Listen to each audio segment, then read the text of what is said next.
जनकपुर धाम नेपालको मध्य प्रदेशको राजधानी तथा एउटा ऐतिहासिक, धार्मिक र सांस्कृतिक शहर हो। यो नेपालको धनुषा जिल्लामा अवस्थित छ। तराई क्षेत्रमा रहेको यो शहर प्राचीन मिथिला संस्कृति र सभ्यताको केन्द्रबिन्दु हो। धार्मिक मान्यता अनुसार त्रेतायुगमा यो शहर राजा जनकको भव्य साम्राज्य मिथिलाको राजधानी थियो।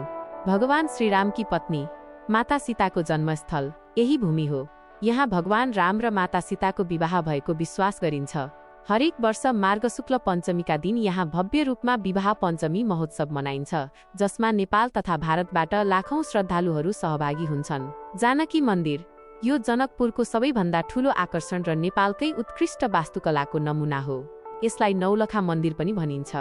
यो मन्दिर राजपूत र मुगल इस्लामिक शैलीको सम्मिश्रणबाट बनेको छ। 52 कुटी र 72 कुण्ड, जनकपुरलाई पोखरी र कुटीहरूको सहर पनि भनिन्छ। यहाँ रहेका गङ्गासागर, धनुष सागर र रत्नसागर जस्ता ऐतिहासिक पोखरीहरू धार्मिक अनुष्ठान र छठ पर्वका लागि प्रख्यात छन्। जनकपुर मिथिला कलाको मुख्य केन्द्र हो।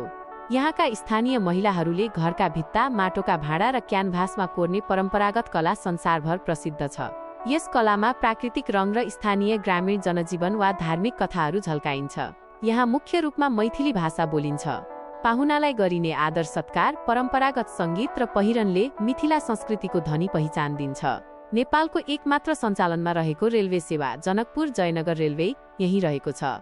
साथै यहाँ रहेको जनकपुर विमानस्थलले यसलाई काठमाडौँसँग हवाई मार्गबाट जोडेको छ। यहाँ छठ, विवाह पञ्चमी, होली, फागु पूर्णिमा र दशैं, दुर्गा पूजा अत्यन्तै हर्षोल्लासका साथ मनाइन्छ। विशेष गरी छठ र विवाह पञ्चमीको समयमा जनकपुरको रौनक हेर्न लायक हुन्छ।